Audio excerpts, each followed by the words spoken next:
অঙ্ক ৯ এক রহস্যময় পবিত্র সংখ্যা। হিন্দু ধর্মে ৯-এর আধ্যাত্মিক তাৎপর্য।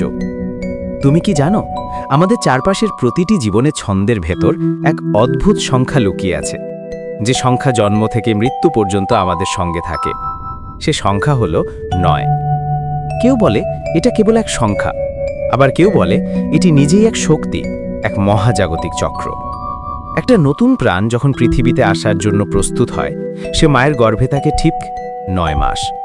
যেন সৃষ্টিকর্তা নিজেই বলছেন, জীবনের সূচনা ৯-এর দ্বার দিয়েই।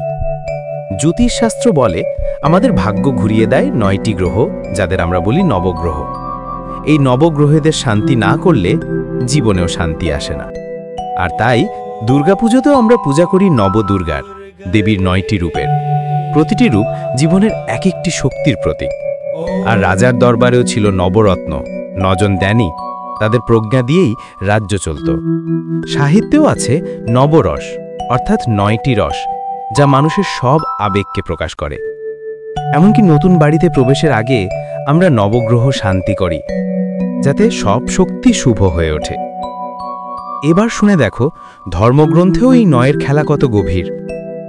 জপমালায় থাকে ১০৮টি দানা। ১+০+৮ যোগ করলে হয় ৯, অর্থাৎ প্রতিটি জপের শেষে ঈশ্বরের ৯টি রূপের শক্তি জাগ্রত হয়।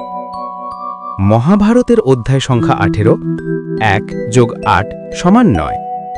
গীতার শ্লোক সংখ্যার যোগফলও ৯। এমনকি যুগগুলোর মোট সময়কাল যোগ করলে সেখানেও আসে ৯। আর ভেবে দেখো, বিষ্ণুর ১০ অবতারের মধ্যে এখনো পর্যন্ত ৯টি অবতার এসেছেন। ১০ম অবতার কল্কি এখনো আসেননি, অর্থাৎ এখনো চলছে ৯-এর খেলা। গণিত এই সংখ্যাকে রহস্যময়ভাবে মানে।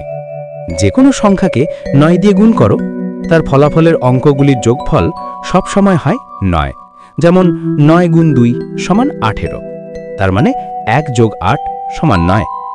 ৯ × ৫ = ৪৫, তার মানে ৪+৫ = ৯। যেন সংখ্যা নিজেই বলে, তুমি যতই আমায় বদলাও, আমি একাই সম্পূর্ণ। বৃত্তের মোট কোণ ৩৬০ ডিগ্রি। ৩+৬+০ = ৯, তার অর্ধেক ১৮০ ডিগ্রি। ১+৮+০ = ৯, আরও অর্ধেক ৯০ ডিগ্রি। ৯+০ = ৯। যেন প্রকৃতি নিজেই ৯-এর মাধ্যমে পূর্ণতা ঘোষণা করছে। তাই হিন্দু ধর্মের ৯ কেবল একটি সংখ্যা নয়, এটি সমাপ্তি ও পূর্ণতার প্রতীক। যেখানে শুরু সেখানে শেষ, আবার নতুন শুরুর ইঙ্গিতও দেয় ৯। তুমি যেদিন নিজের জীবনের ৯টি দিককে ভারসাম্যে রাখবে, তোমার ভেতর জেগে উঠবে সেই নবশক্তি যা বিশ্বচক্রকে ঘুরিয়ে রাখে। কারণ ৯ কেবল একটি অঙ্ক নয়, এটি এক মহাজাগতিক সত্য। তাই সংখ্যা নয়, ৯ হলো শক্তি। অনুভব করো, উপলব্ধি করো।